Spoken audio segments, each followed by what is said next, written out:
At 22, Elias had already lost the only two people who had ever felt like home. His grandparents, Arthur and Clara, were gone, taken by the same quiet winter that seemed to have settled over the whole valley, and all they had left him was a flooded mill on a forgotten bend in the river, a ruin they had purchased for the absurd and insulting sum of $8. The deed, thin and brittle as a dead leaf, had been signed just a week before the great storm, the one that broke the old dam and sent a wall of brown water scouring the lowlands. The family, his aunts and uncles, the ones who had taken the house and the savings and the good furniture, they had laughed when the lawyer read the will. $8 for a pile of rotting wood and submerged stone. They called it the final foolishness of a foolish old man, and they were glad to be rid of it and of him. But what nobody knew, what the laughing family and the circling developers and the gossiping town could not possibly have guessed, was what Arthur had built inside the mill before the flood. What he had measured and cut and sealed away in the dark, waiting for the water. What was hidden beneath the silt and the silence. That, though, comes later. First, there was the grief. A thing so vast and quiet it had its own weather system, its own low gray sky inside him. He felt like a house with all the windows broken out, the wind moving through him without resistance. His grandparents had been his shelter. Not a grand shelter, but a sturdy one, built of small, repeated kindnesses. Arthur, with his calloused hands that could fix anything from a cuckoo clock to a tractor engine, and Clara with her garden that seemed to produce tomatoes and wisdom in equal measure. They had raised him, after his own parents had vanished, into the blur of a life lived too fast and too far away. Arthur and Clara were slow. They were present. They were the fixed point in his small universe. Their final act had been the strangest. The old Blackwood mill had stood derelict for 50 years, a skeletal warning on the edge of the river. Its great wheel had been still for generations, its grinding stones furred with moss. The town considered it a hazard, an eyesore.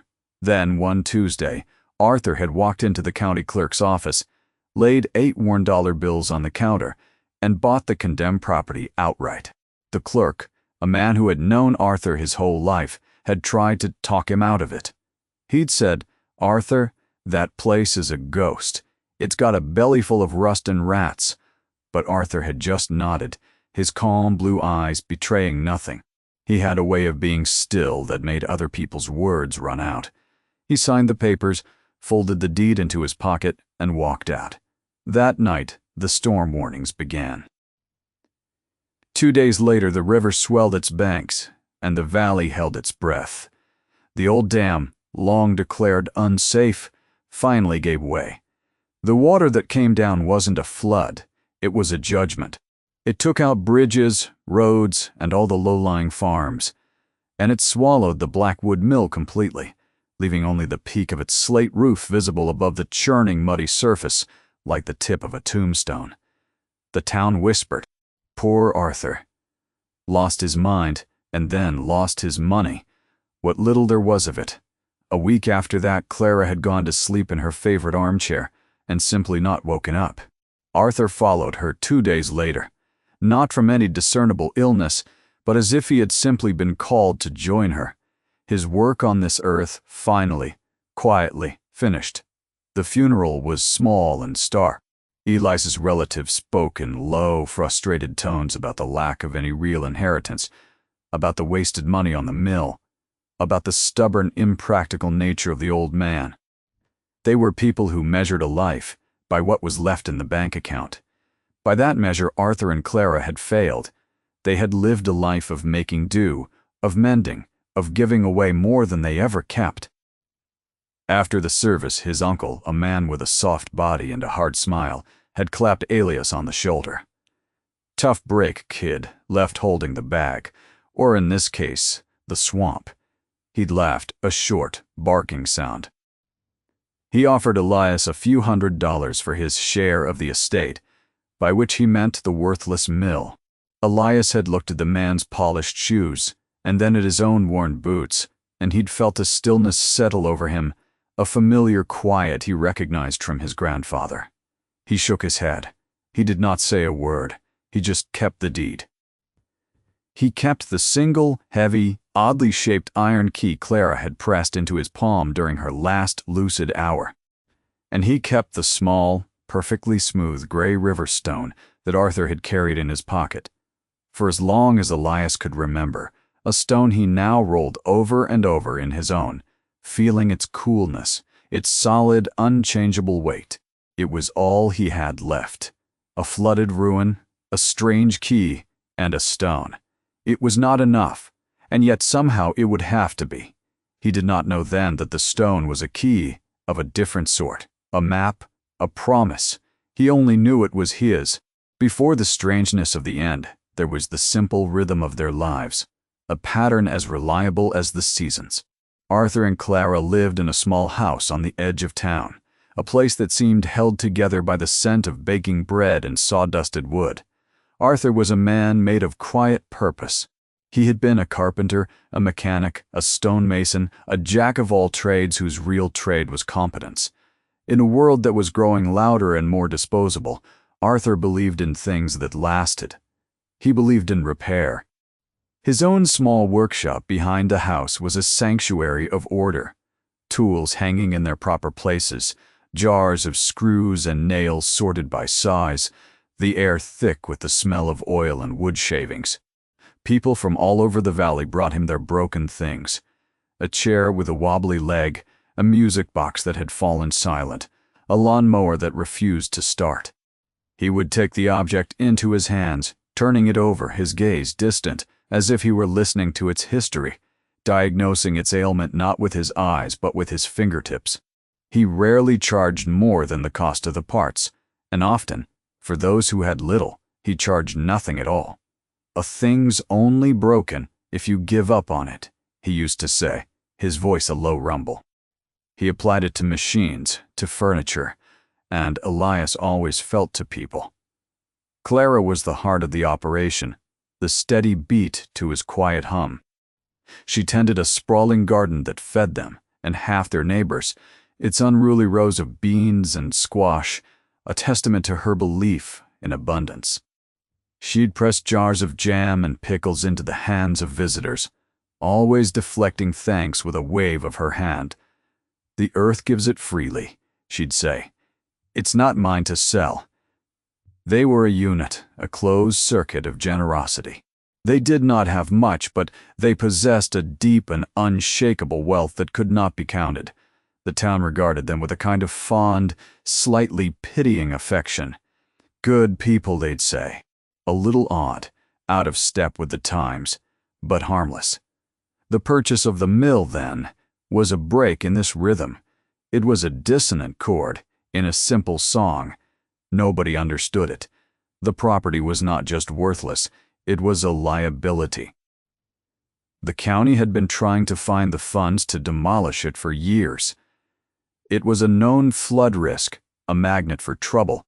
Yet Arthur, a man who had never made an impulsive move in his 78 years, had bought it without hesitation, without explanation.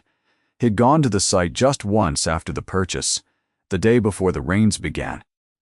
Elias had gone with him, curious. The air was heavy and still, the sky the color of a bruise. Arthur hadn't walked around the whole property. He'd gone straight to the main structure, the old stone building that housed the grinding floor. He'd brought a toolbox and a small pouch of something that smelled like pine tar. He'd spent an hour inside, Elias waiting by the doorway, hearing the faint, rhythmic tap of a hammer, the scrape of a trowel. When he came out, his face was calm, but there was a fine sheen of sweat on his brow.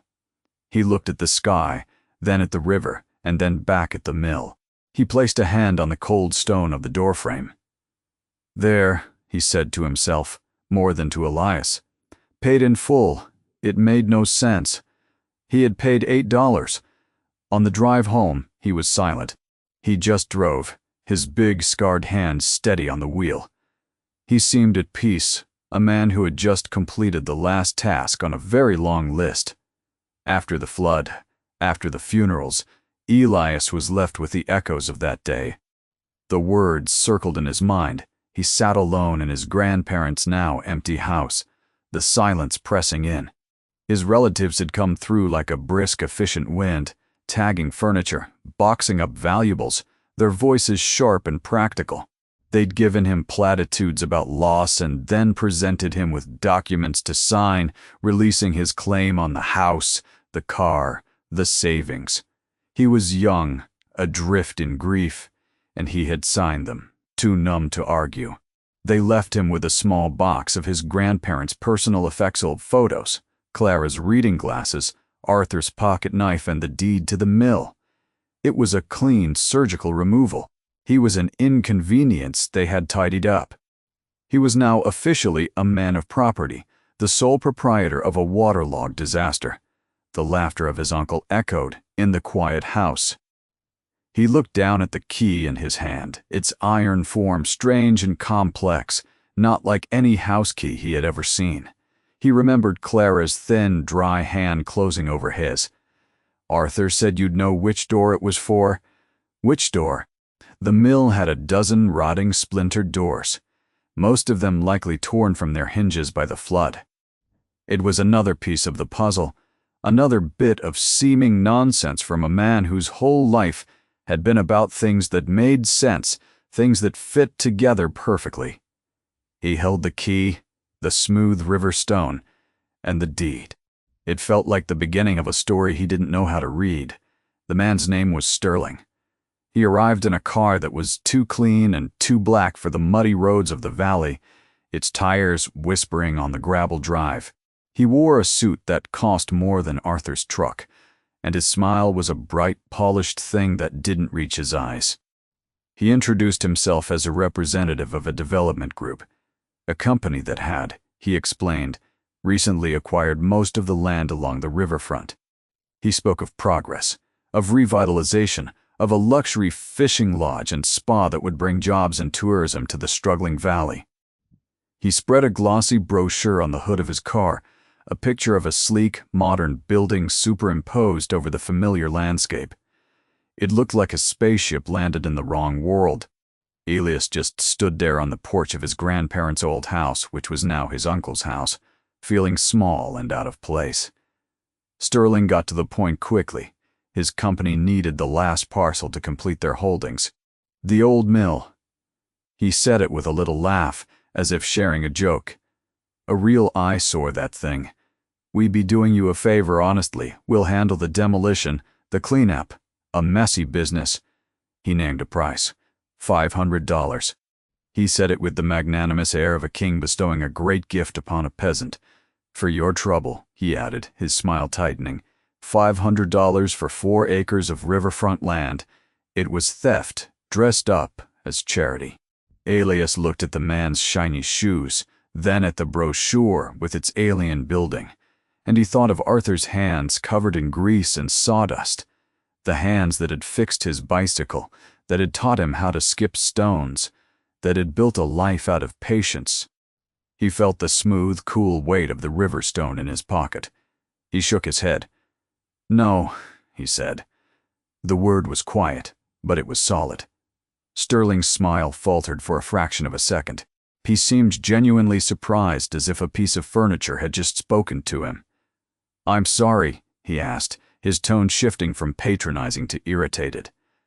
"Son, let's be realistic. The place is condemned. It's underwater. It has a negative value. This is a gift." Elias just stood his ground. He didn't have a reason he could articulate, not one that a man like Sterling would understand. It was just a feeling, a stubborn knot of loyalty to his grandfather's last inexplicable act. "It's not for sale," he said again. Sterling's face hardened. The polished veneer cracked, and something cold and hard looked out. "The town council agrees with me about the hazard it poses. You have 30 days to begin a cleanup and stabilization plan that meets county code, or they will declare it a public nuisance and seize the property under eminent domain. My offer will be long gone by then." It was a threat wrapped in the language of bureaucracy. He slid the brochure back into his briefcase, snapped it shut, and left, without another word, his clean car kicking up a cloud of dust as it sped away.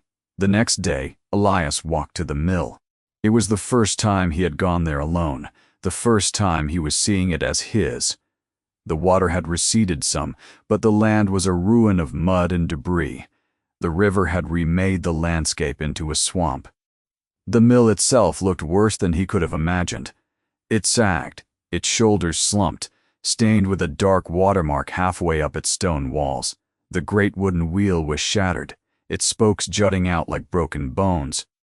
The air was thick with the smell of decay, of wet rot and river mud. It was a place of profound and utter defeat.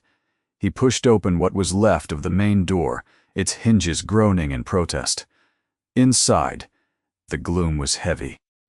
Water still pooled on the stone floor, reflecting the gray light from the high, dirty windows. Silt covered everything in a fine brown skin. He saw the ghosts of what had been the massive grinding stones, one of them cracked clean in two, the chutes and gears now seized with rust. It was overwhelming. The scale of the destruction, the sheer weight of the work it would take to even begin to clean it up, was crushing. Sterling was right. It was worthless. He felt a wave of despair wash over him, cold and bitter as the floodwater itself. For a moment, he thought of the $500. It was more money than he had to his name. He could walk away. But then, as he stood there in the damp, silent heart of the ruin, he caught a scent. It was faint, almost imperceptible beneath the stench of mud and rot. But it was there. A clean, sharp, resinous smell. The smell of cedar. It was coming from somewhere deep within the structure, a single note of preservation in a symphony of decay. It was a thread of a clue, and he decided, right then, to pull on it. He was not entirely alone. As he stood at the edge of the sodden property, a flicker of movement caught his eye. A shape, brown and gray, detached itself from the shadows near the mill's foundation. It was Boro, Arthur's old retriever, a dog whose muzzle was now the color of ash. He was thinner than Elias remembered, his coat matted with mud, but his tail gave a few slow, tired thumps against the ground. He had refused to leave after Arthur's death, had slipped his collar and run from the uncle's house, and had, it seemed, been keeping a lonely vigil here ever since. The dog padded over, nudged his cold, wet nose into Elias's hand, and then, as if his duty as greeter was done, he turned and walked back toward the mill. He didn't go inside. Instead, he lay down with a heavy sigh on a particular spot, a raised section of the stone foundation, a sort of plinth near the main grinding floor that for some reason was almost entirely free of water and silt, sitting like a small, dry island in the muck. Boro rested his head on his paws and watched Elias with old, patient eyes, as if to say, "Well, here it is. Get on with it." Elias felt a strange sense of comfort. The dog's loyalty was a silent testament, a continuation of Arthur's presence. He was a witness. Later that week, his supplies dwindling, Elias walked the 2 miles into town. The general store was a low-ceilinged place that smelled of coffee, beans, leather, and thyme. Agnes was behind the counter, a woman with hair like spun silver and eyes that had seen every story the valley had to tell. She had known his grandparents for 50 years. She saw Elias come in, dusty and tired, and she didn't say a word. She just turned, pulled a canvas bag from under the counter, and began to fill it. A loaf of bread, a wedge of sharp cheese, a few apples, a can of stew. She slid it across the worn wooden counter toward him. "You'll need your strength," she said. It wasn't a question. Elias fumbled in his pocket for the few crumpled bills he had left. She put her hand over his. "Arthur has a tab here," she said, her voice firm. "It's very old and very long. He paid it forward for 50 years. I'd say you have a fair bit of credit." He tried to protest, but she cut him off. "Your grandfather never measured a thing by its price," she said, her gaze steady. "He measured it by the hands that touched it. Now you eat. The work will wait." It was another one of those simple, profound statements, that seemed to orbit his grandfather's memory, a piece of a larger truth he was only just beginning to assemble. He returned to the mill with the food and a renewed, if fragile, sense of purpose. He started the work. It was slow, back-breaking labor. He shoveled silt, hauled debris, cleared the fallen timbers. The sun would rise, he would work. The sun would set. He would sleep on a bedroll in the driest corner he could find, with Boro curled up nearby. The days took on a shape. And as he worked, he kept finding himself drawn back to the spot where the old dog kept his vigil. It was a section of the main foundation wall, about 10 feet long and 8 feet high. As he cleared away the mud and grime that caked its surface, he began to see what had drawn the dog's attention, what his own eyes had at first missed: the anomaly. The rest of the mill's foundation was built of rough-hewn, irregular river stone, held together with thick, crumbling mortar, the work of a century past. But this section was different. The stones were carefully squared, fitted together with an almost seamless precision. The mortar lines were thin and clean, a darker gray than the surrounding wall. It looked like a repair, but it was too perfect, too masterful. It wasn't the work of a man patching a hole. It was the work of a man building something to last forever. It was his grandfather's work. He could see it in the confident lines, the patient joinery. Arthur had built this. But it wasn't a repair. He ran his hand over the surface. It was a seal. This part of the wall wasn't holding the mill up. It was holding something in. The dry spell held.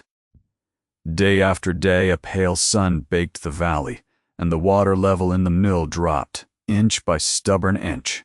First it was ankle deep, then just slick mud, and finally the stone floor began to show its true surface, scarred and stained but solid. The strange, precise section of the wall was now fully exposed, from the floor to the ceiling beams. It stood out from the older, rougher stonework like a carefully written sentence in a page of scrawled notes. Elias could no longer ignore it. His curiosity had become a low, constant hum, a question he had to answer. He abandoned the general cleanup and focused all his attention on the wall. He remembered the tools he'd seen his grandfather bring to the mill that last day: a hammer, a chisel, a trowel. He found his own set in the old workshop behind the house and brought them back. He started at the edges, tapping gently at the mortar lines. It was slow going. The mortar was as hard as the stone itself. But after an hour of patient work, he felt something give. A tiny chip came loose, and behind it he saw not the packed earth and rubble he expected to find in a foundation wall, but a sliver of darkness, a hollow space. His heart began to beat a little faster. He worked with a new urgency, no longer just curious, but driven. He spent the next 2 days working on the wall, carefully, methodically. He wasn't demolishing it, he was dismantling it, treating each stone as a piece of a puzzle he had to solve. He numbered them with a piece of chalk so he could put them back, just as he knew Arthur would have done. Stone by stone, the secret began to reveal itself. Beneath the masterfully laid facade was not more stone, but a heavy, dark wood. It was cedar, the source of the clean scent he had smelled on his first day.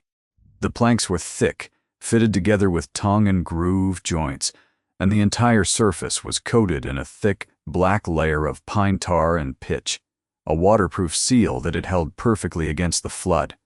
He had uncovered a door, a very large, very heavy, very well-hidden door. It had no handle, no knob, only a single, small, ornate keyhole set into a custom-forged iron plate. It was a lock unlike any he had ever seen, complex and intricate. And suddenly, he understood. He reached into his pocket and pulled out the key Clara had given him. The strange, heavy iron key with its complicated toothed bit.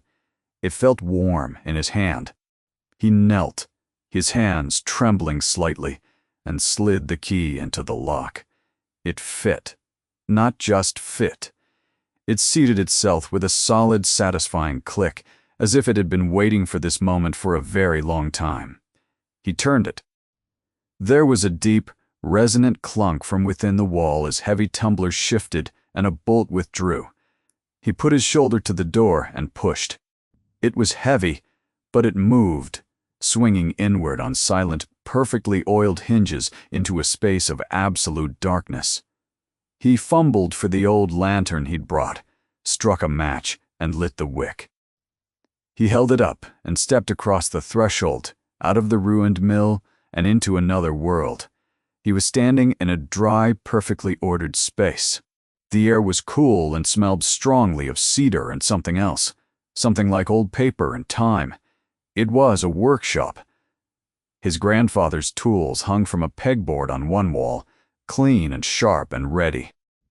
A sturdy workbench stood against the other wall, a half-finished carving clamped in its vise. But it was the rest of the space that made him stop, made him catch his breath.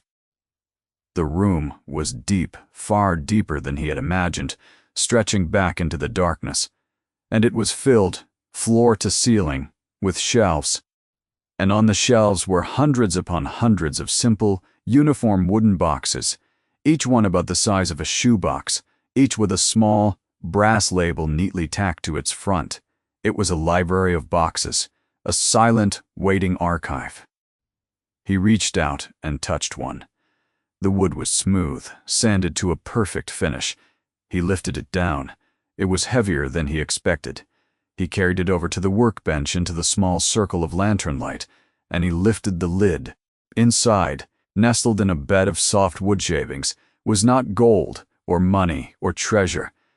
It was a house, a small, perfect, hand-carved model of a house. He stared at it, his mind struggling to understand. He went back to the shelves, took down another box and another. Each one held the same thing. A different house, a different style, but all carved with the same loving, meticulous detail. A small farmhouse with a wraparound porch. A tidy brick bungalow. A two-story Victorian with a turret. It was a town. A miniature, silent, wooden town, hidden away in the dark. If you have stayed with this story this far, stay a little longer, because what happens next is the part I have been waiting to tell you. This is the moment the tumblers fall into place, when the quiet work done in secret is brought into the light. Elias stood in the hidden room, the lantern light flickering, surrounded by the ghosts of houses. He felt like an archaeologist who had stumbled into a pharaoh's tomb. Only the treasure here wasn't gold, but memory, carved into wood. He ran his fingers over the tiny shingles of a miniature saltbox cottage, the delicate spindles of a tiny port railing. The craftsmanship was breathtaking. Each one was a portrait. He went back to the first box he'd opened and looked more closely. Tucked beside the carved house was a small leather-bound book, no bigger than his palm. He opened it. On the first page, in his grandfather's neat architectural script, was written, "The Abernathy Farm, 1968, lost to fire." He turned the page. It was a brief, simple account of the family, their struggles, and the night the barn caught fire and took the house with it. He picked up another box. The label read, "Jensen, 1992. Inside, the little book told the story of a young couple whose house was destroyed in a spring flood, the one that had washed out the old covered bridge. He began to move along the shelves, a new, dawning comprehension taking hold. He pulled down box after box. The Garveys, 1985. Foreclosure, the Sullivans, 2003. Mudslide. Each box contained a lost home, a story of displacement, a moment when a family in this valley had lost their foothold. And in the center of the room, on a small lectern of its own, was a much larger book, a master ledger. He carried it to the workbench and opened it. It was his grandfather's secret history of the valley, a record not of triumphs and successes, but of losses. For 50 years, every time a family had been uprooted, every time a home had been lost to disaster or hardship, Arthur had performed a quiet ritual. He had taken out his tools, and from memory, he had carved a perfect replica of the house they had lost. He was not just carving wood, he was preserving a memory, He was honoring what had been. He was refusing to let it be forgotten. The sheer scale of it was staggering. There were hundreds. A lifetime of quiet, unacknowledged work. A testament to a form of love so profound and patient, it was almost holy. Elias sank onto a stool, the weight of the discovery pressing down on him. This was his grandfather's true legacy. Not the $8 deed, but this archive of belonging, this cathedral of empathy. He was so lost in the revelation that he didn't hear the car arrive. It was the crunch of footsteps on the gravel outside that broke the spell. He quickly doused the lantern and made his way back through the secret door, pulling it shut, his heart hammering in his chest. He emerged into the dusty gray light of the mill just as Sterling appeared in the main doorway, flanked by another man holding a clipboard. It was Mark, a young surveyor from town, a kid Elias had gone to high school with. Mark wouldn't meet his eyes. Sterling's smile was gone. His face was a mask of cold impatience. "Time's up," he said, his voice echoing in the ruined space. 30 days. You've done this." He gestured dismissively at the piles of cleared debris. "It's not enough, it's a joke." He held out a sheaf of papers. "This is an official notice from the county. We've petitioned the court, and they've granted an order for compulsory purchase. The property has been declared an imminent public hazard. We take possession in 1 week." He was moving fast, using the weight of the law like a cudgel. "Our original offer of $500 is now the official purchase price. A check will be mailed to you." He was enjoying this, the clean, legal victory. Elias stood there, his mind still reeling from the secret in the wall, covered in dust and sweat, looking every bit the fool Sterling thought he was. He looked past Sterling to Mark, the surveyor, who was staring at his own shoes, his face flushed with a shame so palpable it was almost visible. He was a local boy, complicit in the theft of a local place. Sterling saw the look. "Mr. Jennings here has completed the final survey. The boundaries are clear. It's all ours now." He turned to leave, then paused. "You know, I tried to be reasonable," he said, the false magnanimity returning to his voice. "I tried to help you out. Some people just have to learn things the hard way." For 2 days, Elias was paralyzed. The official notice felt like a final judgment, a wall he couldn't break through. Sterling's victory seemed absolute. He sat in the hidden workshop, the silence of the hundreds of carved houses pressing in on him. What could he do? March into the town hall and tell them his grandfather had built a secret room full of wooden toys? They would laugh him out of the building. The law was on Sterling's side. The land would be taken, the mill demolished, and this entire secret world of memory would be crushed into rubble, its existence never known. He felt the crushing weight of his own failure. He had been entrusted with something sacred, and he was going to lose it. He ran his hand over the cover of the main ledger, the one that held the index of all the lost places. It felt like he was letting down, not just his grandfather, but every family whose story was held within these walls. As he sat there in despair, his fingers traced the edge of the leather cover. He felt a thickness at the back, a slight bulge.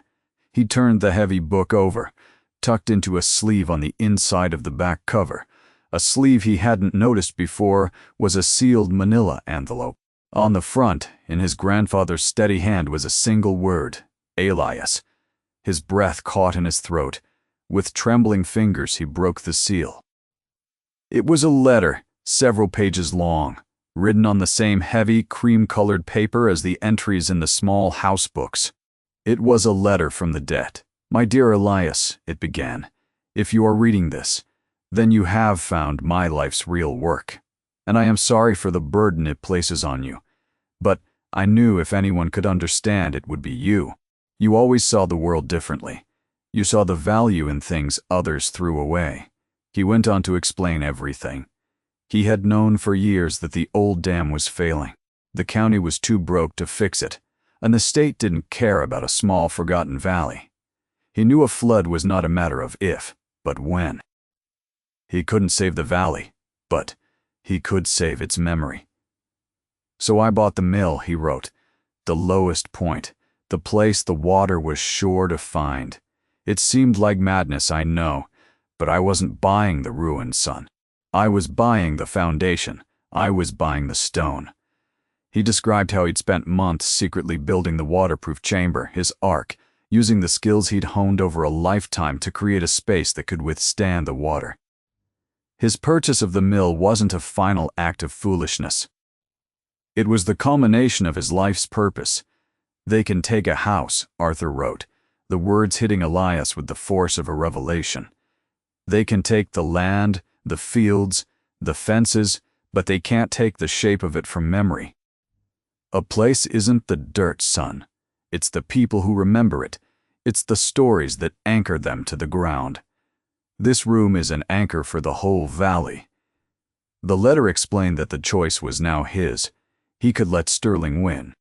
He could let the anchor be dredged up and discarded, or he could fight. But the letter didn't end there. There was one more secret, one final brilliant move from the quiet old carpenter. "I did more than just carve their shapes," he wrote. "Over the years, as families moved away, broken by their loss, many of them left me their deeds. Others whose land was taken by the banks for pennies on the dollar, I bought at auction when no one else would. I never recorded them under my name. I just held them, not as an owner, but as a keeper, a custodian. Look inside the houses, Elias. The real value isn't the wood, it's the paper." Elias stared at the letter, his mind racing. He turned to the nearest carved house on the workbench, the Abernathy farm. He picked it up. It was heavier than it should be. He examined it closely. The base was a separate piece of wood fitted perfectly. He found the seam and pried it open. Inside, nestled in a hollowed-out space, was a folded yellow document. The original hand-signed deed to the Abernathy farm, free and clear. Arthur hadn't just built a museum of memories. He had built an armory. The town hall was packed, the air stuffy and tense. It was a special meeting of the council, called to finalize the transfer of the Blackwood Mill property. Sterling was at the front of the room, standing beside a large easel holding an architectural rendering of his gleaming resort. He was in his element, his voice smooth and confident as he spoke of economic benefits and tax revenues. He painted a picture of a prosperous future, a future that required the swift and efficient removal of the past, specifically the dangerous and unsightly ruin on the riverbank. The council members, a panel of tired-looking local business owners, nodded along, their minds clearly already made up. The deal was done. This was just the public rubber stamping. As Sterling was wrapping up his presentation, the main doors at the back of the hall creaked open. Every head turned. It was Elias. He was no longer the dusty, defeated boy from the mill. He was clean, his hair was combed, and he wore his grandfather's old, respectable tweed jacket. But it wasn't his appearance that silenced the room. It was what he was pushing in front of him, an old, sturdy wheelbarrow, its iron wheel groaning under a heavy load. It was filled to the brim with Arthur's carved houses. He pushed the wheelbarrow down the central aisle, the sound echoing in the sudden, deep silence. He stopped directly in front of the council's table, right beside Sterling's glossy presentation. He didn't say a word. He just began to unload the houses, placing them one by one on the long oak table, arranging them in neat rows. The Abernathy farm, the Jensen bungalow, the Garvey salt box. A whole, silent, wooden town emerged, a stark and beautiful contrast to Sterling's sterile digital rendering. Sterling stared, a flicker of confusion crossing his face. Then annoyance. The mayor cleared his throat. "Mr. Alias, what is the meaning of this?" Elias picked up one of the small houses, holding it in the palm of his hand. His voice, when he finally spoke, was quiet but carried through the hall. "This," he said, "was the Miller farm. It stood out on the West Road. It was lost in the big flood of '78. Mary Miller, you're sitting right there in the third row. You were born in this house." An elderly woman in the audience gasped, her hand flying to her mouth. Elias picked up another house, the Jensen's place. Burned down in the winter of '92 after a chimney fire, Mr. Jensen. You lost all your family photos in that fire, but you told my grandfather you could still see the porch swing in your mind. A man in the back of the room stood up slowly, his face a mask of disbelief. One by one, Elias picked up the houses, naming the families, telling their stories. He wasn't arguing about law or property. He was testifying. The room grew still, the air charged with memory. People were weeping silently. He was giving them back pieces of their own lives they thought were gone forever. Then he came to the final piece of his grandfather's plan. "These aren't just carvings," he said, his voice growing stronger. "They are reliquaries. They are promises." He took a model of the Miller farm and opened the hidden compartment in its base. He pulled out the old folded deed. My grandfather held these, not to own them, but to keep them safe. He believed that as long as the deeds existed, the places weren't truly gone. He laid the deed on the table. Then he did it again with the Jensen house, and another, and another. A pile of original legal deeds began to grow on the table, a paper rebellion against the tidy lines of Sterling survey maps. The council stared, stunned into silence. Sterling's face had gone from confident to annoyed to pale. Elias scanned the remaining houses in the wheelbarrow. He found the one he was looking for. It was a small, simple model of a modest cottage, one of the humblest in the collection. He held it up. He opened his grandfather's ledger, which he had placed on the corner of the table, and read the entry. "The Sterling Cottage, foreclosed by the bank, 1974. He looked directly at the developer. "Your grandparents' home, Mr. Sterling. After the bank took it, my grandfather bought the deed at a county auction for back taxes. Nobody else wanted it." He opened the model and pulled out the final deed. "According to this document, the land your resort is planned for, the land you claim to have acquired, is sitting on top of dozens of these original, unrecorded parcels.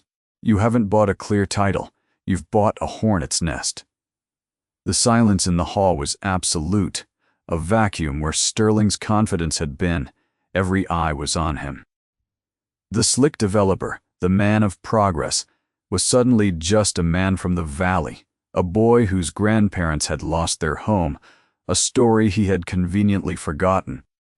He stared at the small wooden cottage in Elias's hand as if it were a ghost. His polished corporate identity had been stripped away, leaving him exposed and implicated in the very history he had sought to erase for profit. The collective gaze of the town, once deferential or resentful, was now cold and hard. They were no longer just the audience to his presentation. They were a jury. It was in that moment of heavy, damning silence that a chair scraped against the floor. Mark Jennings, the young surveyor, stood up. His face was ashen. He had been complicit out of a mixture of fear for his job and the alluring promise of being on the winning side. Now, standing in a room full of his neighbors, his parents' friends, the weight of his actions became unbearable. He looked at Elias, at the houses on the table, and the shame broke him. "He's right," Mark said, his voice cracking. He held up his clipboard. This report isn't complete, Mr. Sterling. He had me ignore the old parcel markers.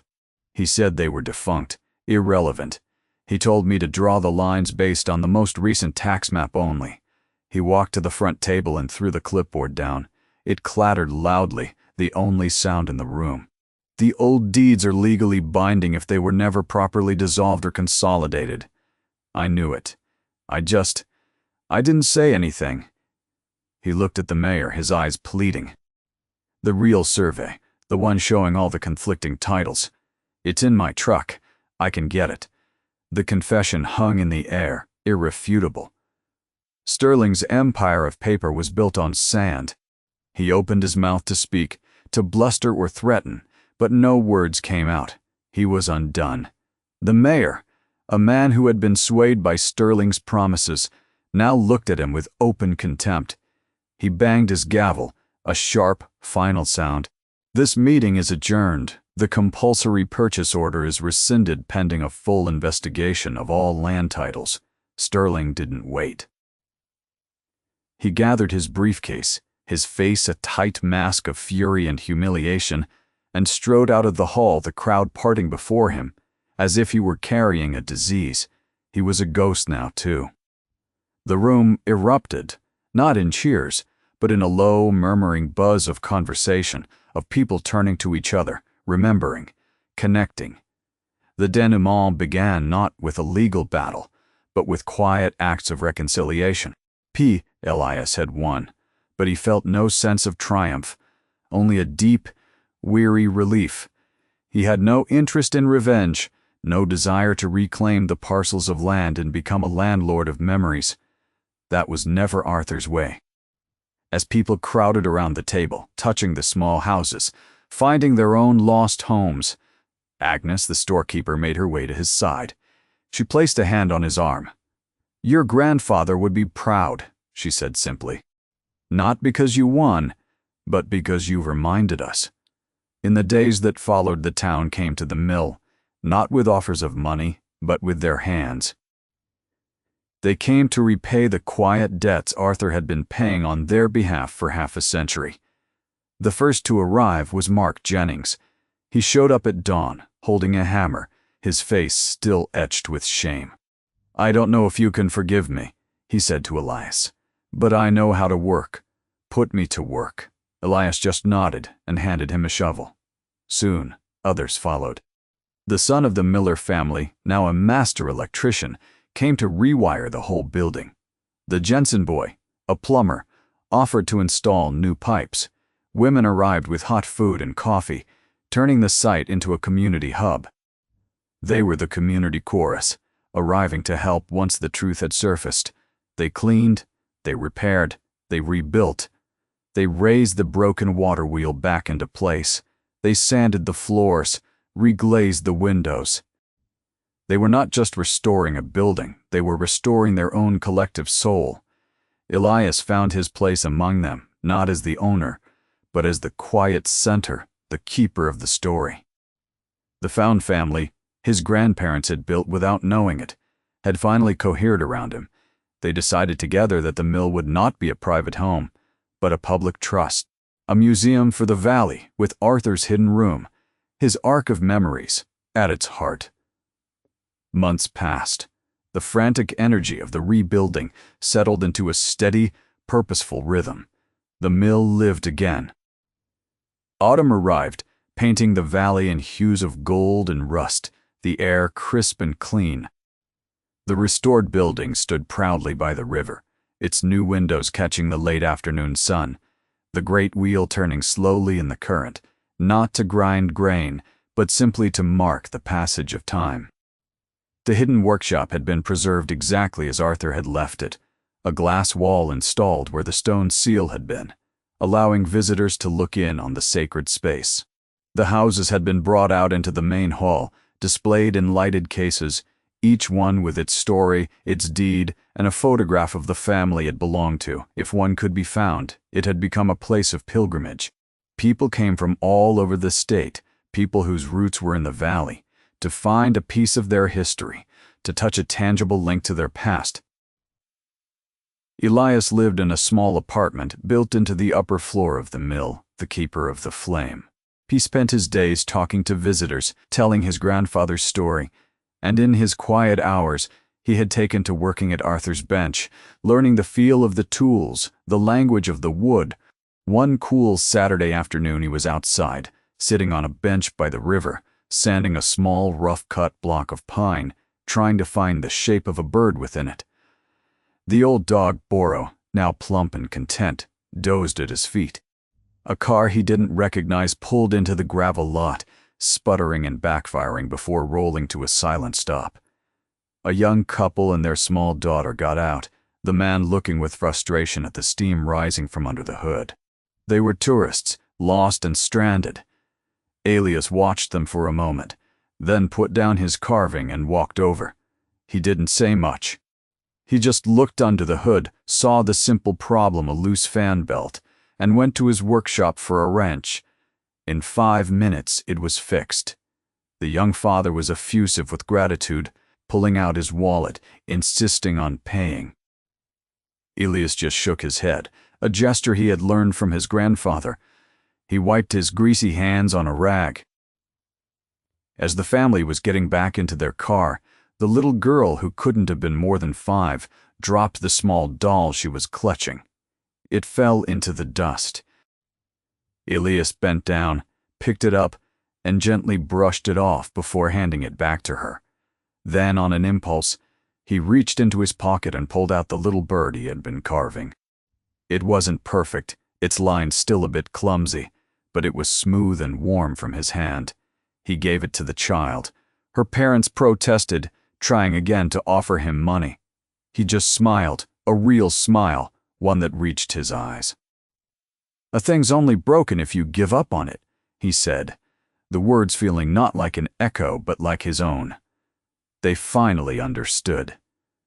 They thanked him again, their gratitude now something deeper than a simple transaction, and drove away.